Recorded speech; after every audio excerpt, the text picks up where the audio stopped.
Hello everyone, and welcome to the Rewind Player Podcast, episode 3. I'm Romantu, and I'm once again joined by my friend Next Roman. Hello everybody. So, today, 2 new games, and yeah. Are we going to spoil it right away? Probably because it's in the title of the video. It's in the title, and we said it last week as well, so what do we have on offer today? Yeah, but let's first casually talk about all the games we've played this week. Okay. Well, okay, what have you played? To be honest, I've played Overwatch with you. That's pretty much it. Yeah, and of course the game that we're gonna be the games that we're gonna be reviewing today. Yeah. Now, and I got a little bit back into Poi. Yes, Poi. I'm not sure if you know the game. Poi. But it's like I have no clue at all what game that is. It is an indie Tower 3D defense platformer. A platformer even. A 3D platformer, yes, my favorite. Well, you've also played Gone Home or whatever. What's it called? Grow Home. Grow Home, yeah. Grow Home. Yeah, but I don't really feel like that is a platformer because that's just a casual game to me. It's like no stress. It's just climbing. All right. It's all fine by me, bro. So yeah, I've played a couple of games. A couple. No, actually, I only played Overwatch pretty much.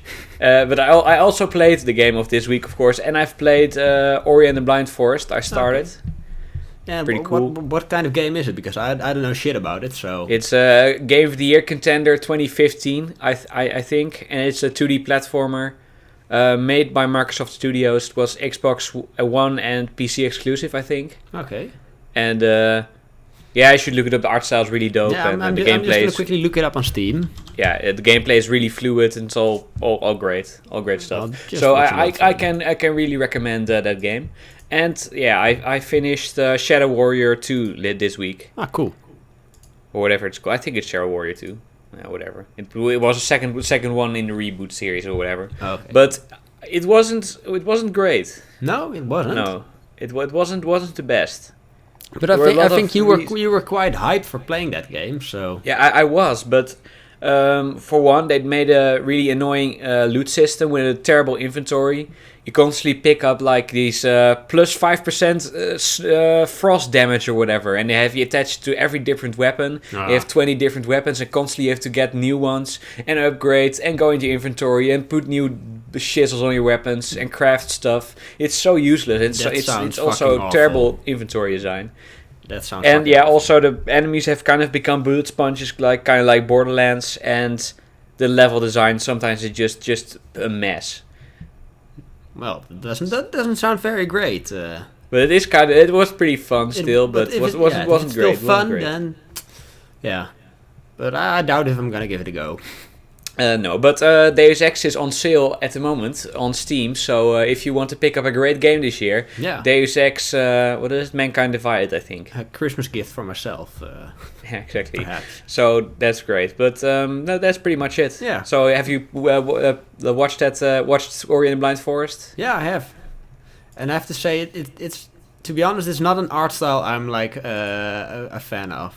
Oh, did you just defend Ori and the Blind Forest? Yes. It's too much. Screw you, Next Roman. It reminds me of like manga and stuff like that. Manga? Yeah. Really dark? Like those drawings you would find on DeviantArt. Stuff like that. DeviantArt? DeviantArt? No, Divine art. Made by the gods. Yeah, well, I don't care. But yeah, that's what it reminds me of. Alright, fine. You should watch some gameplay sometime. But I think it's time to get into the games of the week. No, first of all, I want to discuss something else with you. Because we did something awesome as well this week. Rogue One. Oh, I thought my loot box in Overwatch. I got the make Santa skin. No, but Rogue One. Just without spoilers, what was your what is your take on it? I don't know. I think it's a good action movie. Yeah. But maybe nothing more than just a good action movie, maybe. Because the characters weren't that compelling. And the first half of the movie was kind of eh. And the action really picked up in the last part. But the effects were great. I thought Tarkin was a bit weird. Yeah, and the CGI on Tarkin and Leia. But Well, oh, spoilers! Whoops. spoiler! Shit! Well, Oh shit! All right, Well. that was kind of a spoiler. I'm sorry, guys. yeah. Well, most people, the people who care, they have probably seen it by now. Yeah, probably, and So- they're also not watching this podcast probably. Exactly. Because there's probably 20,000 other podcasts who talk about Rogue One. Exactly. But all right, yeah, I thought it was kind of okay. The characters weren't that well developed, honestly.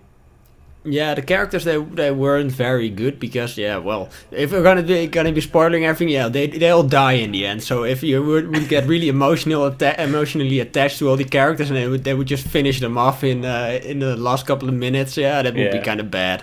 And So- there were some ham-fisted cameos, Yeah. and it was kind of meh. But I think But in general, just the look of the rebels and the Empire. I think that's the best era of Star Wars to me. So I think it's the Phantom Menace era. no, Jar Jar Binks, of course. Trade federations, right? No, but just the look of the Empire and such with the Imperial Star Destroyers. That was so awesome seeing them back in cinema. Yeah. But honestly, I feel like I walked out of the theater happy, but it was only because a few scenes were so awesome. And not the movie as a perhaps. whole, if I look back on it, maybe, But in comparison to The Force Awakens, I think this I one was don't know. better. But yeah, it had better actions and scenes, but the Yeah. characters were way better in Force Awakens. Yeah, so if you like action, go watch Rogue One.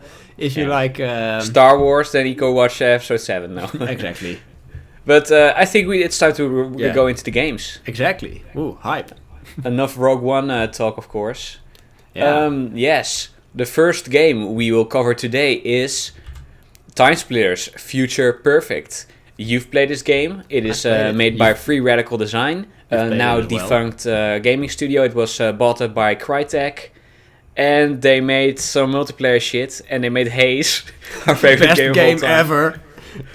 The game that you would always find in discount shelves in game stores and such. Yeah, exactly. So that's who made it. It came out in 2005. And yeah, that's pretty much it. And the second game of today is Euro Truck Simulator 2. Euro Trick Simulator 2 even. Yeah, trick shot. Like Tony you Hawk's learn how to Pro trick shot the Call of Duty. combos and such. Yeah, exactly. But we'll talk a bit more about But that who later made on. it next, Roman? Who made it? When it came out? SCS Software made it, and it came out in the 16th of January in 2013. Okay, so it's already a few years It's old. a few years old. So let's get into the first game. It's Timesplitters Future Perfect. So you have played the story. I've played the You've story. played through the campaign, and we've played some multiplayer together. We've played some multiplayer. Yeah. So So yeah, what do you want me to tell? nothing. We're just Nothing. gonna sit here in silence like every We're other done. podcast. We're done. But first off, I want to talk about Free Radical for a sec. Okay. Before we get into your opinions, which I do greatly appreciate, but this is more interesting. Because they have been bought up by Crytek. Because I don't know if you remember this, but Crytek, after Crysis and stuff, they got really big really fast. Because of their graphics engine and stuff, I think they, because of the technological developments of Crytek, they were able to, get a lot of money on their engine or whatever. And then I think they grew like really, really fast. They opened like 5-6 studios. Yeah, and now And- they're doing really bad. Yeah, because I don't think they've made a game except for Crysis and Rise, Son of Rome. Remember Best that game one? ever. Best game ever. No, but you remember that one? Yeah, it was like The Xbox more- One launch thing or yeah, something. and it was It was more like a graphics, cinematic than game. Yeah, right? it was a graphical masterpiece, but I think the gameplay was kind of meh. Yeah. So yeah, they made that, but so they, I think most of the Crytek people, the Free Radical people, it was renamed Crytek UK. They worked on Crysis 2 and 3 in the multiplayer, and after not being paid for months, I think that they closed down the studio, and Yeah. many people had already left. So, and they pretty much sold all the properties to Koch Media, I think. Okay. That's the publisher Deep Silver. You know, Saint, they make Saints Row and stuff. Yes, yeah. Oh, damn. And Right to Hell Retribution, I see. Yes. Oh, no. Okay. That's for another podcast. Please don't. But so they lost all the licenses or whatever, and the entire studio is defunct now. But cool fun fact: this year the new Homefront came out. Yeah. I don't know. The Homefront is the one with the Koreans invading America or whatever. Sort of the mid-tier bargain bin first-person shooter kind of game. But they actually had a Timesplitter reference in it. Whoa. Oh, cool. You could play it on an arcade machine, or you could watch a video or something. Oh, shit. Amazing. Cool. But the same thing is happening right now, actually yesterday, because Crytek closed down all of their studios except their main one. And hundreds of people are out of jobs. Yeah. But they hadn't paid their staff for months. I read an article on that, so most of them were about to leave anyway. So Crytek, the hell, dog, the hell. Yeah. So I hope all the people who are lost their jobs can find something else to do. Yeah. It sucks not having a job, but fuck you, Crytek. Yeah. But quick pause. I have to open my door for my cat. Oh, so. Timesplitters, of course. It's a first-person shooter. Everyone knows that. It's came out in 2005. It was made by some of the people who created what's it called? The N64 007 game. GoldenEye. GoldenEye, exactly.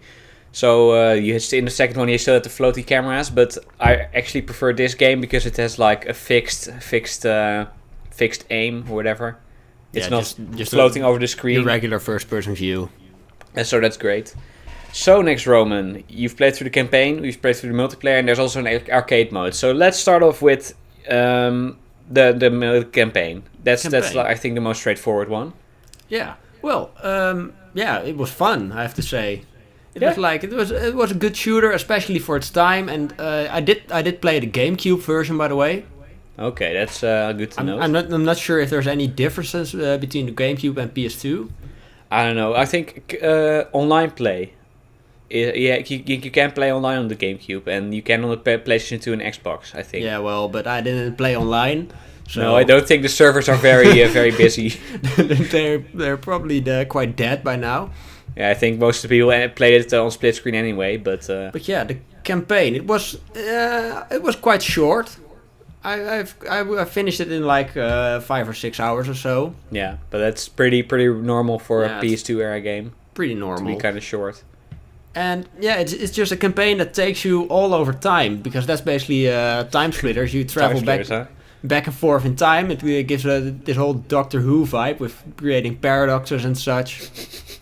And it's just really fun that sometimes there's like multiple versions of yourself in the campaign. You have to defend past or your future self, and that's just really weird. There's like this one scene where there's like 4 main characters at once, and you have to play the same bit of the story 4 times. Is that a level with computer hacking? Yeah. Okay, yeah. With that very easy puzzle. Yeah, like most games, the puzzles aren't really that hard. No, but there were like 1 or 2 puzzles in the game, so yeah, exactly. It's not like this game focuses around puzzling, so I don't give a shit, to be honest. But exactly. Yeah, the seeing the same moment from different perspectives with a different task to do that is very fun, and I've never seen any other game do that before, so I have to give them credits for that. So what do you think about the art style? Yeah, the very important thing, of course, for a PS2 game. Yeah, no, it has its very own. Kind of cartoony. It's really unique. It's not really unique, but it's a little bit different than most things.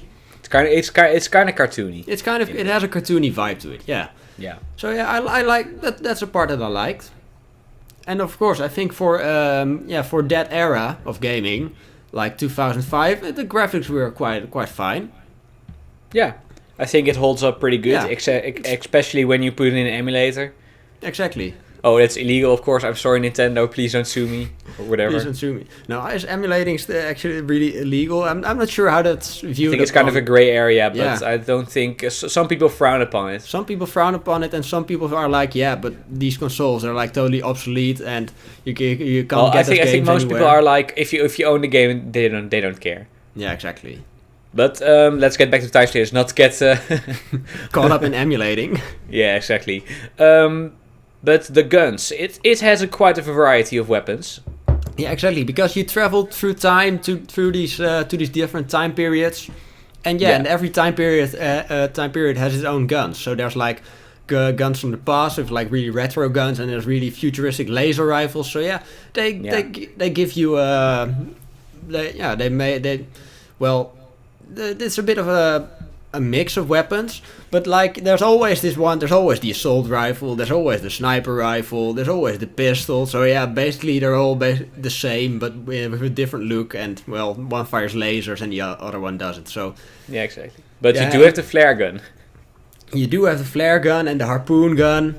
That's the ghost gun, the electro tool, but those are like, you don't really use them a lot. I feel like I've mainly used the assault rifle. How many times do you use the ghost gun? Once in one area. One area of one map, you use the ghost gun. But yeah, exactly. But talk about the ghost gun. That level was pretty spooky, right? Yeah, that's totally spooky. It was like it was a bit of a weird level. Yeah, it was, I think, set in the 90s. It was in a haunted mansion. Yeah, and there's just zombies everywhere, and there's ghosts. Which there's one like this one area which is really cool. You get in there, and then there's like, wait, okay, I'll get the ghosts. Yeah, you worry about that in the future, and you have to first of all you have to tackle the zombies the first time you get around, and then you get back to it, and then you have to fight the ghosts in that area. So you do the same area twice, but you fight different enemies, and that's really fun. Cool. Yeah, and the Deer Hunter, the best enemy in the game. Yes, that was pretty. Was it doable on normal? It was very doable. I think. Okay. In like there were like 3 or 4 boss battles. Yeah. And I think I failed like only one of them once. So yeah. Oh, exactly. Yeah, because the Deer Hunter on hard, like 2 hits you're dead. So that's kind of annoying. Wow. That's so bit hardcore. You didn't play on hard. I did it because as a kid I always played on normal, so new experience. So I thought, well, let's play it on hard. But hard, you told me that hard isn't actually that more difficult. It's just mainly that there's more enemies that are coming at you. There's more enemies, different layouts, different layout, but different placements of the enemies. And you like every hard mode, you lose more health and do. Yeah, and I think you still do the same amount of damage, but you lose more health at least. Okay, yeah. So that's pretty standard. But the story, so it was kind of. I don't think you should take it too seriously. No, the story was a bit wacky from time to time. Yeah, and you're just like, we gotta travel all over time. Yeah, because it's fun to go to different places and such. And there was this one mission where in the 60s where you have like this crazy spy who just cares about women and is a hippie. Yeah, exactly. Harry Tipper, yes, the guy. So but I thought most of the side characters were pretty funny. Your companions. Yeah, they were all right. The British dude I also liked in the first level. Yes, he was also quite good. But yeah, the story it wasn't really a compelling story or anything. I didn't get caught up in it. It wasn't like, oh shit, I can't wait to get back into the story to finish it. No. I was like, okay, just another level. And you especially. Said that I should watch the cutscenes, but honestly, I honestly the cutscenes themselves, they weren't that funny or something. Yeah, they were occasionally there was it was a joke, but I have to say they weren't really special, to be honest. Well, yeah, so I think the humor is kind of hit and miss, but I don't know. I think for compared to most games, it's still kind of funny. Yeah, compared to other games, it is fun. Yeah.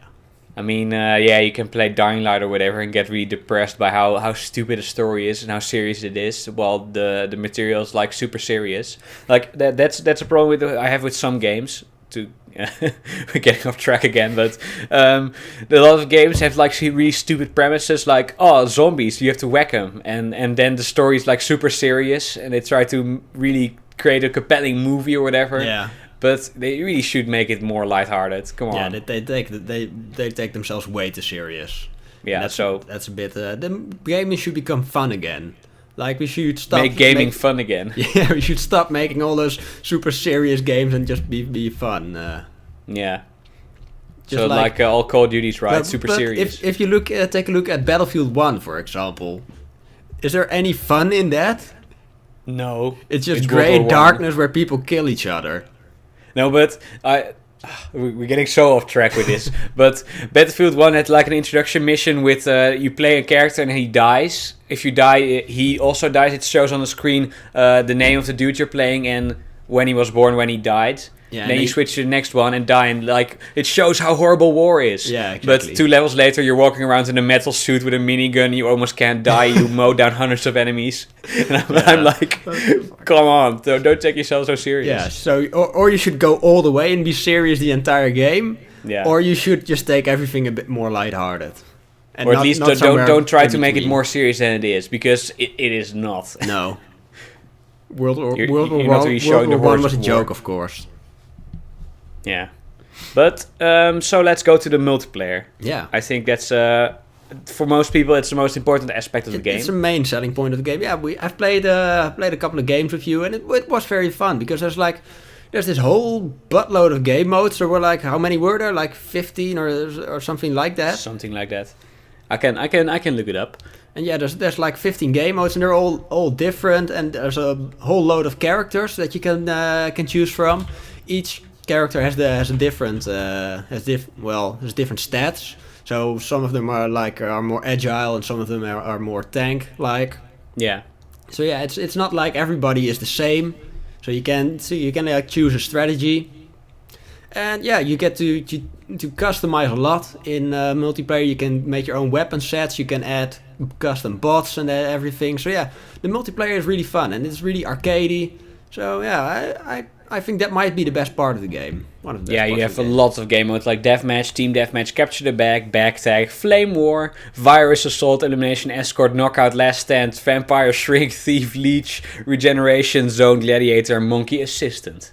Yeah, that's a lot. And some of them are like totally crazy as well. Like something like Shrink. It's like when you get killed, you get smaller. Or do you get bigger? No, you get smaller. So yeah, the bad players get smaller, and then they're more difficult to hit. So everything evens out a little bit more in that way. So yeah, that's I think that's a really cool concept. Yeah, Monkey Assistant. The person in last place gets a squad of monkeys to help them get kills. Yeah, stuff like that. That's just. But also the maps themselves are kind of wacky. You just run around, have jump pads or whatever, your pickups. Yeah. And you can set your own weapon sets, your own bot sets. So it has a lot of customability. Customization. I think. No, but and the multiplayer as well in this game. It's like the maps that you get in multiplayer. They're totally different from the storyline. So like most multiplayer games, the multiplayer maps are like closed off areas of the main storyline. But I didn't recognize any multiplayer map when playing through the campaign. No, exactly. So yeah. I think some of them were inspired by Timesplitters 2 and 1. But I think a Chinese restaurant was actually in the first game. And you had Mayan temples in the second one, but it wasn't the same area, so it was kind of more inspired art style wise. But so they were totally unrelated to the storyline, so that gives you more incentive to play it, because there's more to discover that you don't get in the exactly in the base game. So after you got butchered, of course, by me in multiplayer. Yeah, you were a bit better than me. Yeah, because it is kind of hard for you to get back into console shooters, right? Yeah, it is. Because you're primarily a PC player. I totally switched over to PC. I used to play console. I played Call of Duty on console, Modern Warfare 2, all that stuff. But yeah, getting back to it to playing a first-person shooter with a controller. Wow, it's so horrible. Yeah, and split screen also doesn't help with half the screen. No, but with a half screen, low res. The thing we talked about in the emulator is 1080p, and we already had problems sometimes spotting each other and seeing stuff. But I can't even remember how bad it was when I was playing it on the PS2 with 480. Yeah, it was 480p and then turn that into 4 fucking screens. How could we see on that? I honestly, exactly. I don't know. And especially you can also play with 4 players. So 4 players, 480p. Ooh. Like that's like 120 pixels each. Yeah, it's kind of rough. But I think it's too bad they don't have an HD release for the new console or something. No, because people could really get into the game again. Because I think they are some fans are actually making a fan on multiplayer game online. Because I think it is really a well received game. That's still quite popular as a series. People have good memories of it. I saw Nerdcube had like his top 100 best games ever. It was like top 20 or something. Yeah, top 20 was like on 14 or 15 or something. So even in his opinion, it ranked very high.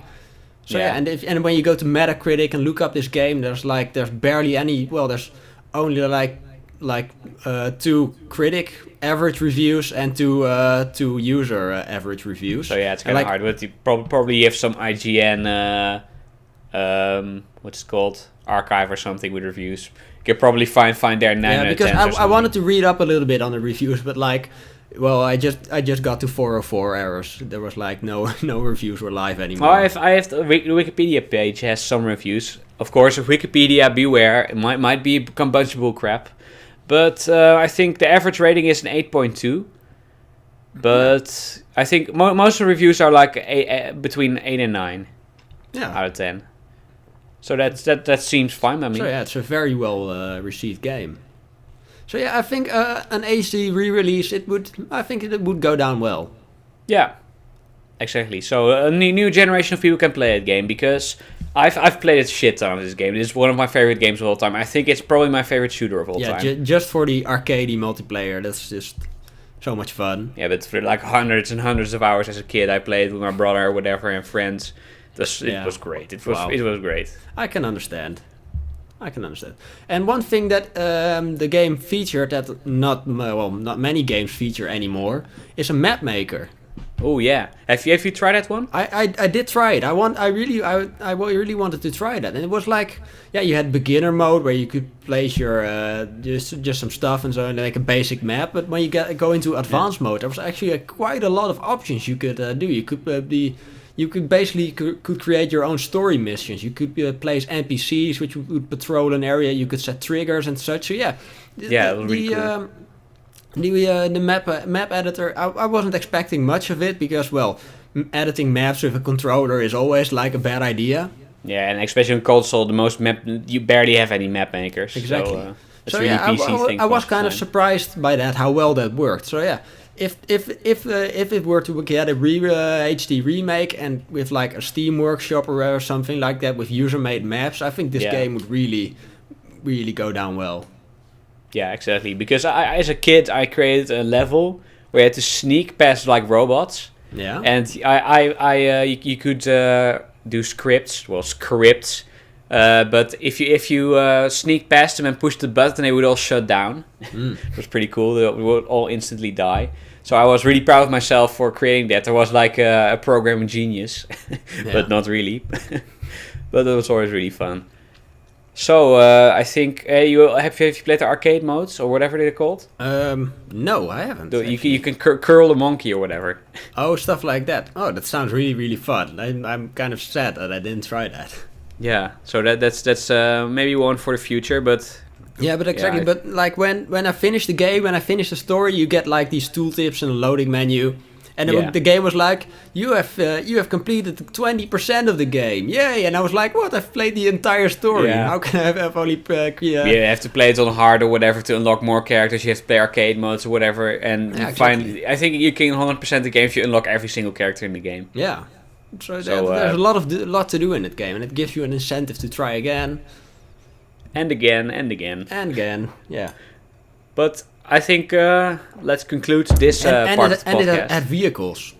Oh yeah, your vehicles. That wasn't the best part of the game. That was the best part of the game. No, but I remember when playing multiplayer with you, like that Jeep. It was just like way too overpowered. You would just one hit kill everyone when you would just run them over. It was in a dam level, in the snow dam. Yeah, so in multiplayer they were a bit overpowered, perhaps. Yeah, because I think if you have a good enough aim, you can snipe the dude in the Jeep from halfway across the map. But of course, good enough aim and controllers.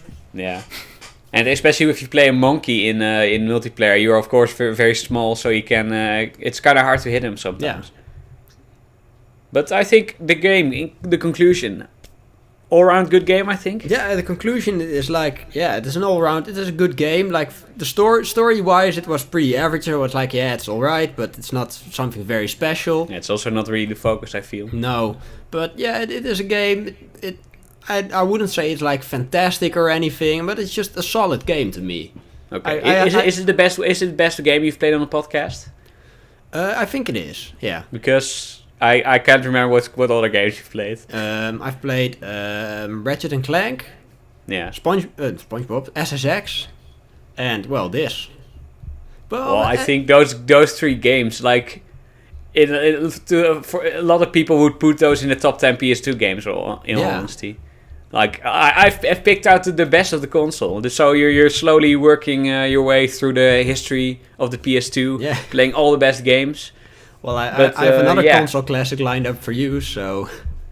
Exactly. So, fun game. Great. Fun game. Let's go on to the next one. Because, of course, I've made you play one of the greatest PS2 games of all time. Yeah. And you've had me play... one of the greatest PC games of all time. But by the way, Euro let me turn on the light. Simulator 2. Let me turn on the light, because I think it's getting quite dark outside. Alright, guys. Here we go.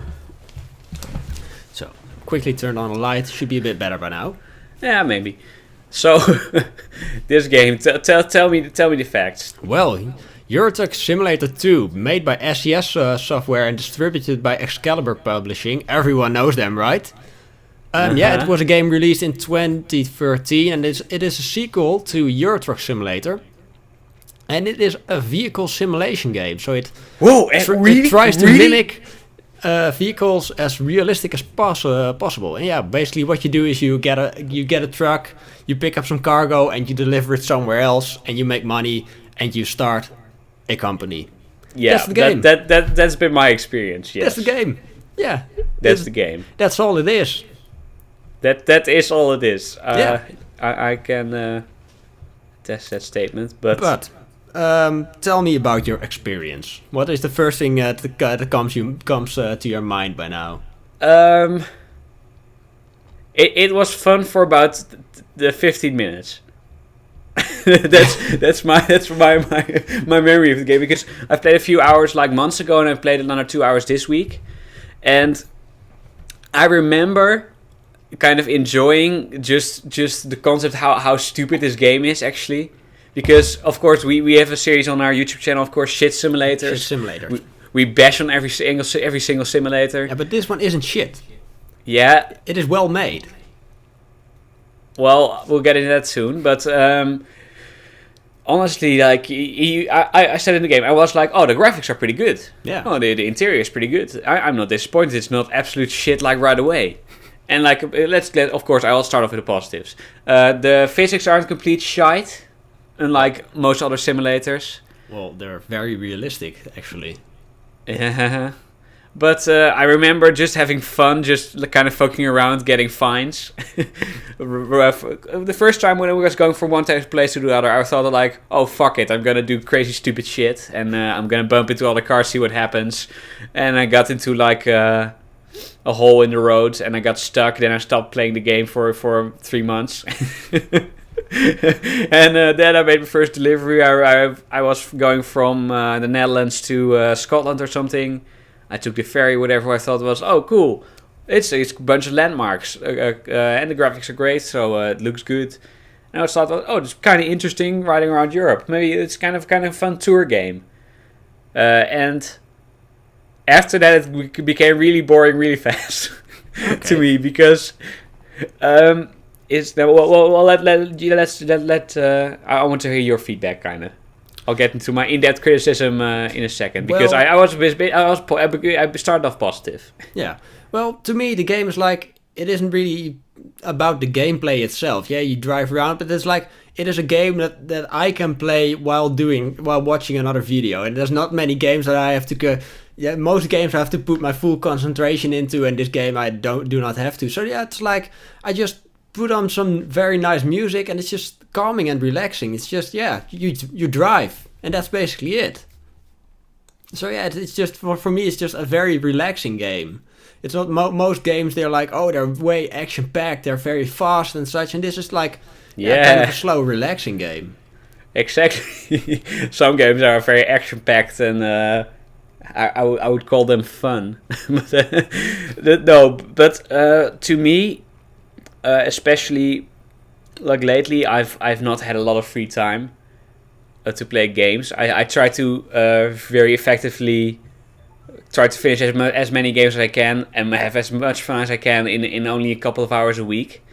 Yeah. So I started playing Euro Truck, and I was like, I guess started getting back into it this week. And honestly, like after a half an hour, I was like, why am I wasting my time on this? It was really like, I was like genuinely bored. Yeah. Because for as simulators go, this one is very well made. It's solid. Everything works, which is kind of sad that that's like the bare minimum to call something a good simulator. Yeah. Because most of them are like so incredibly shit. But most of them as far as simulators go, I think it's fine. But I don't like simulators. Yeah, but I don't want to ride around in a truck all day. I want to do something cool. You have to like simulators as well. Basically, there's like this really niche market for it. That's just that. There's this group of people who really like simulators. Yeah, and to be honest, I belong a bit to them, and yeah, it's just it has to suit you. And I just wanted to I recommended this game to you because I just wanted to hear your opinion on it. Yeah, I honestly, I've had more fun with Farming Simulator at least, because I had a more a faster, more sense of progression, and there were more gameplay variety, in my opinion. Yeah, the progression that is a bit in the beginning it is really really slow because what you do is you gain experience, you can put those experience points, you can put them into different basically licenses, I think. Yeah. So it allows you to transport different cargo like chemicals and explosives and such and that gives you more money. Yeah, it would at least be fun if I could crash my truck and some chemicals would explode or something.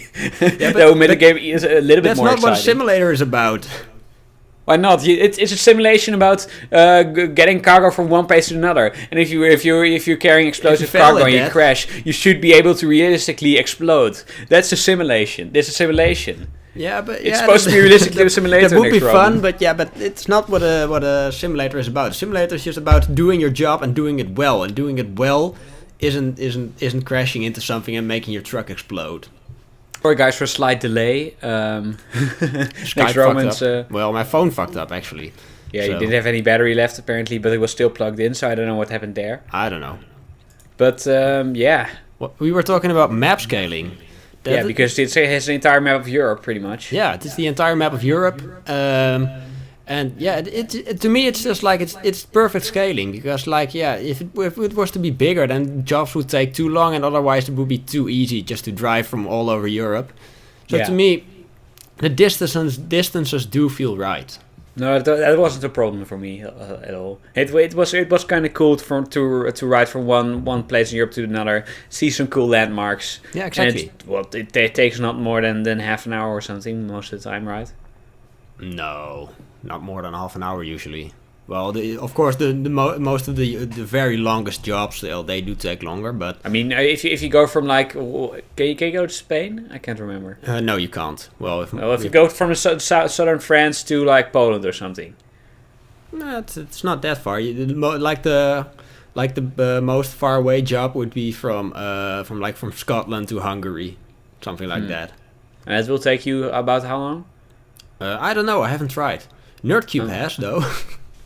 Whoa, so we gotta get Nerdcube on the podcast, of course. Yeah, I'll quickly call him. No, but Another thing that's very good about the map is just like, well, just generally in this game, the attention to detail. It's just so good. Like the landmarks on the map. There's like, the A7 from Groningen to Amsterdam. It's a highway, by the way, for It's a highway. Yes. people not familiar with the Netherlands. No, like it's a naming scheme that a lot of countries use. But there's like, All right. there's like stuff like the dike, and near Snake there's this couple of bridges and these underpasses. The dike? The dike, yeah. Well, the Afsluitdijk. But Oh, yeah, yes. it's just so well modeled. You really recognize that stuff when you're driving. Like, hey, that's actually correct, geographically correct and such. And Yeah. I think that's really fun as well. And then again, the trucks are very well detailed. There's just a really high amount of attention to detail in this game, and that's what. So I no really more like as well. vacation necessary. You can just play your truck all day, right? Yeah, no, because the areas outside of the highways, though, they're Pretty a bit much the worse. same. They're like the cities. They are not very good. They're mostly very, well, Empty. samey. But yeah, there's Yeah, I like think, some, like, some when attention I to was detail in driving- there as well. Because when you look at the skybox near Groningen, you actually see the 3 main church towers in the background and such. Yeah, but I think, like, everywhere I went, everywhere where I was going out of the city, there were also always hills with like sunflowers on them everywhere. So that was one I saw a lot of the time. And I can't remember there being like a lot of hills with sunflowers in the Netherlands. But, no, I that's could a be bit wrong. weird. That's a bit weird. I have to give you that. But yeah, it's like the base map that was originally released. I don't think that is very good, to be honest, because there are a couple of expansion packs for Euro Truck Simulator. Yeah, there's a new one this week, right? Or last week? Yeah, last week, the 5th of December, there was a new one. Vive la France! There was expansion Going pack. East, Scandinavia, and Vive la France. And But disclaimer, by the way, I only own the Eastern Europe one. Yeah, I only DLC. own Going East and Scandinavia. And I have to say, Scandinavia, they really upped their game there. It was Yeah. like the map up there, it was way better. Like, most of the interchanges are like very similar in the base map, and they had like lots of custom interchanges for each city basically, and like the cities were way more detailed. The scenery was way more different. So I have to say they upped their game really well, and the Vive la France DLC, I'm quite excited to try that out, to be honest, because I've driven quite a lot in France myself, so I really know what roads in France looked at. I've never been to Scandinavia, so they can basically sell me anything. But France, I really do know. And what I've seen from footage, like the trailers and such, it really captures the atmosphere of the French roads really well. There's like really stuff I Yeah, honestly that's pretty recognize and such. So yeah, I have to say they've upped their game really well with the DLC.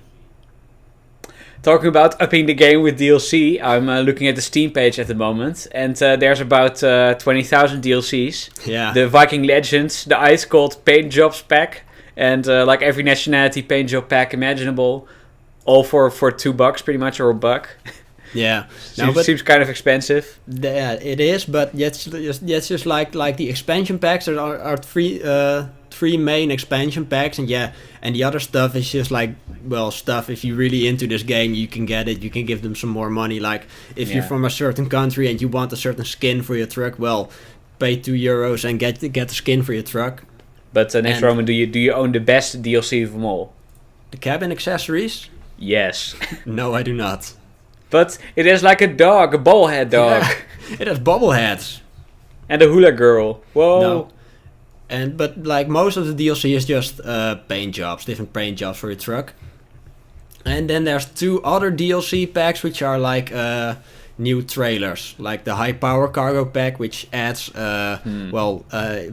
can transport a helicopter, more heavy building equipment, a yacht, stuff like that. And there's the Schwarzmüller trailer pack. Oh, And of course. Schwarzmüller. Yeah, and that Schwarzmüller is actually a real life company. So yeah, that's basically some brand deal or something. So and that's basically all the DLC there is. So of course the paint jobs there are not necessary to play the game. No, of course. But I'm looking at your Steam thing now, and you've played this game for almost 100 hours. I have. It's quite amazing. It's quite some time. Yeah, honestly, it's just a game where I just boot up and I just play a video on my second screen. And it's just I play a game in the game in the meantime, and I make some progress and I watch a video. Yeah. No, fair enough. I just put on some banging tunes, and I just really focus on the music. Some banging tunes, boy. Banging tunes. I focus on the music more than on the game. So I actually like that you could actually pick up real life radio stations. Yeah, in your truck. There are integrated web streams. Yeah. Like you can just select your local radio station. They have a web stream up, and they have added them in game. So yeah, you can listen to radio in game. So that's in some detail as well.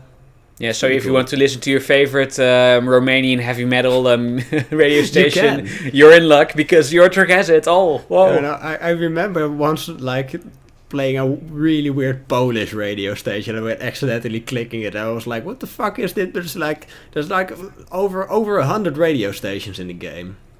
Yeah, it's way cool. Too many. Cool. I gotta give the game that. It was kind of cool to just drive around, like have real music on. It's really, I did feel like a trucker. I'll give you that. Yeah. But I don't want to be a trucker. I want to do something else. Yeah. No, and to me it is very rewarding when you're like finishing a job and finally being able to afford that new truck, to hire a different driver, and then finally seeing him gaining income for you. That I have to say that is really rewarding, because it's just you fulfill your task and you get a reward out of it, and that's really fun to me. That's pretty cool. But yeah, I don't have much else to say about the game. It's just not for me. So that's one of the sad realities of the podcast. Because we want to let each other experience different games. But yeah, there's no guarantee the other person will like it, and that's okay. That's okay. Just give games a chance, see if you like it. Sometimes you just don't. Like me, I don't like simulators. No. And by the way, something we haven't discussed yet. There's this whole massive modding scene for Euro Truck Simulator as well. Yeah, I haven't tried that. No, I didn't expect you to. But yeah, there's modded maps, which are they're way bigger. They cover the entirety of Europe, including all of Greece and Spain, and they even cover North Africa, Egypt, Morocco, Algeria. Have you tried it? I have tried that one, and it was a really cool map, and it really spiced up the game a little bit more for me, because the distance. Could you drive next to the pyramids? I think you could. Oh, that's pretty dope. Yeah. Maybe I'll get back into the game and try to drive to Egypt for once. Yeah. I'll give it that. It really changes things up a lot. So yeah, I think that is really fun. So the modding scene is really cool as well. And of course, there's different trucks and such. And there's totally crazy trucks which are modded to go 990 kilometers an hour. Yeah. Stuff like that. Well, by the way, you played the game with your speed limiter on? I don't think so. Because you can just disable the speed limiter and the police, which give you fines. Oh no, I did play with police on. Yeah, so I usually just play with police off, with my speed limiter off, and I just drive 140 kilometers an hour with my trucks, just racing along all traffic just to finish jobs faster. Yeah, maybe that's more fun, but I want to try the game as it was intended. Yeah, true. So I turned it on. But okay, I think. Do you have anything else to say? Because otherwise we can move on to the last section of the podcast.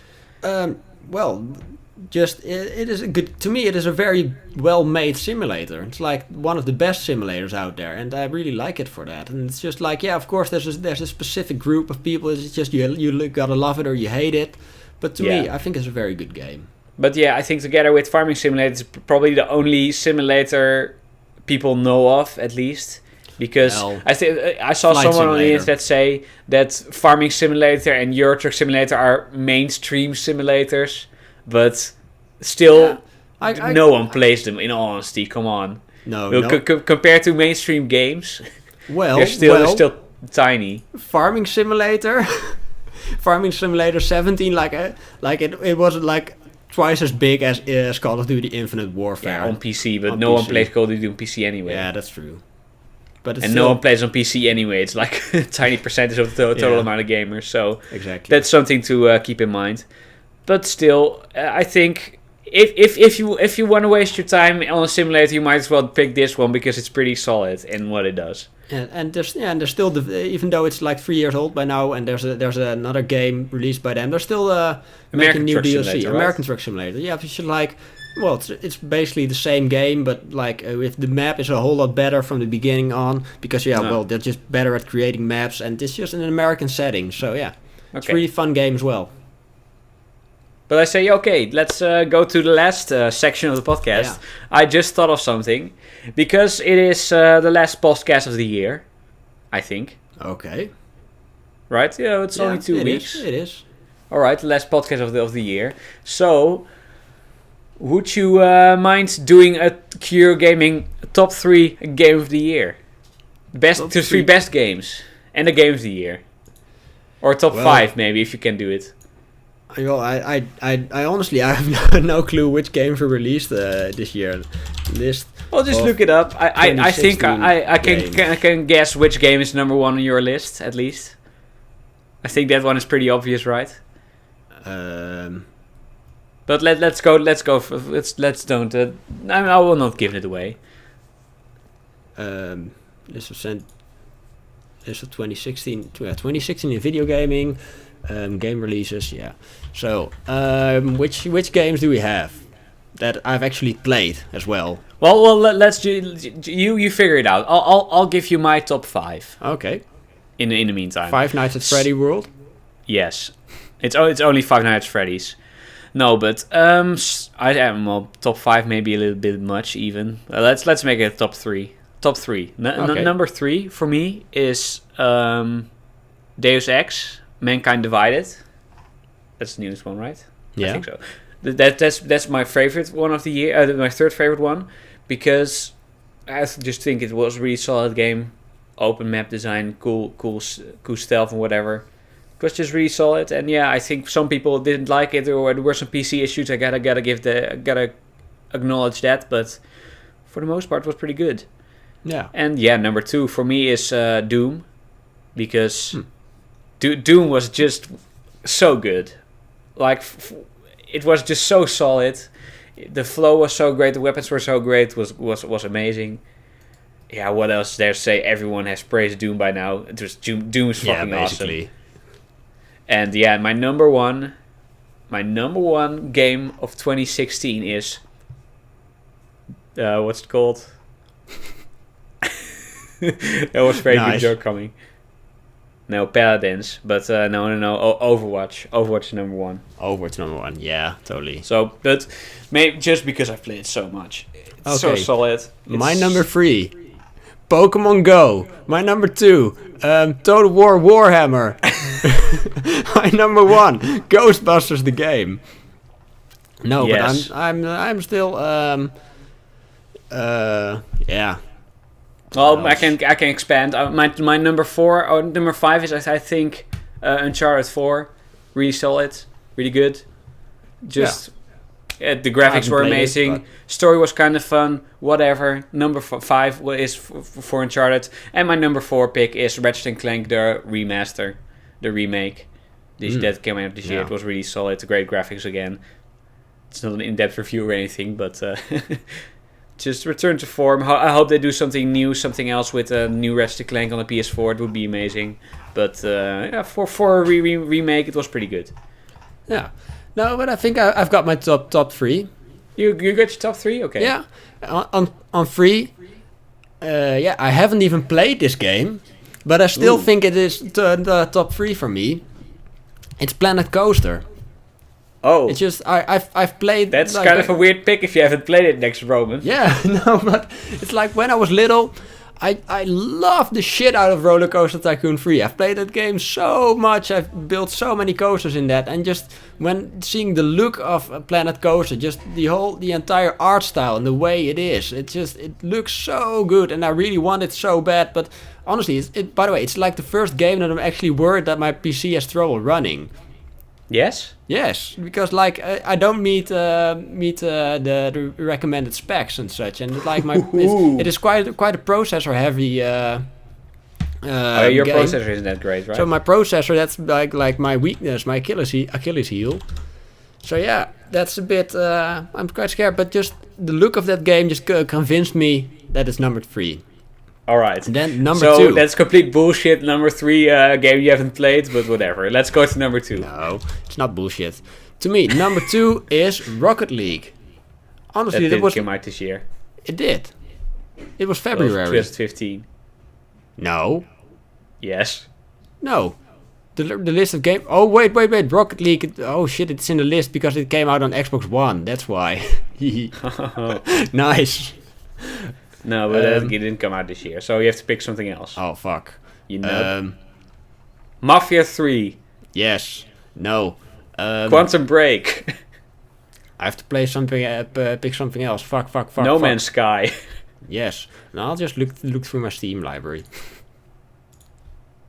This list is way too big. Can't you just place Doom there? Yeah, whatever, Doom.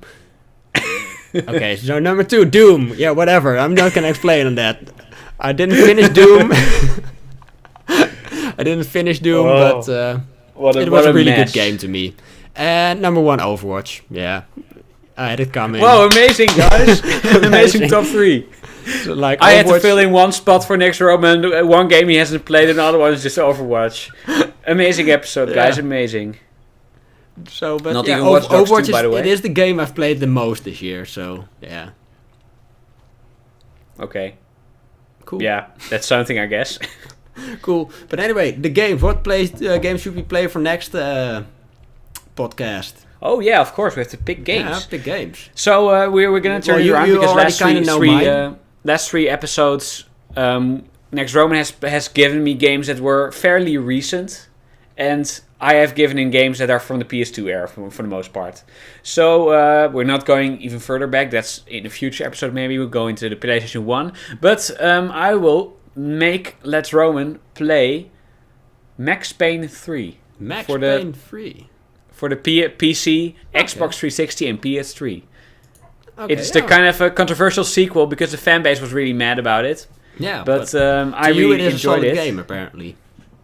Yeah, I really enjoyed it. So I would like to discuss the game in general, what makes it maybe better or worse than the last 2 games, and yeah, get your fresh opinion, of course, because you haven't played any of the other games in the series. I haven't played any Max Payne games. Okay, great. So you can play that game. The Steam sale starts in about an hour, so you can probably pick it up real cheap. Yeah. But yeah, what game will I have to play? Well, of course, I have to. No, I don't have to. I'm gonna recommend you a bit of an older game from the PS2 era. But as you might know, I was a GameCube guy. I had a GameCube when I was little, and the game that came with my GameCube was Mario Kart Double Dash. And yeah, I've played the shit out of that game, and I really like that. It's a really solid game. So yeah, and you have played it. I have played a little bit. One of my least played Mario Karts because I've played I think every single one. From DS to 3DS to Wii U, Wii. So I'm really interested to see how it holds up to compared to the other ones. So I'd love to discuss that one. Yeah, because to me that's the best Mario Kart to me. I know it the best. I love it the most. So yeah, that's my recommendation for you. Yeah, okay, that's great. And yeah, I think that wraps up this episode. Yes, I think so. So I hope to see you back next time. Hope you enjoyed. It was kind of messy sometimes. I'm sorry for the interruptions, but it can happen. So I hope to see you back next time. Have a nice day, everyone, and goodbye. Goodbye.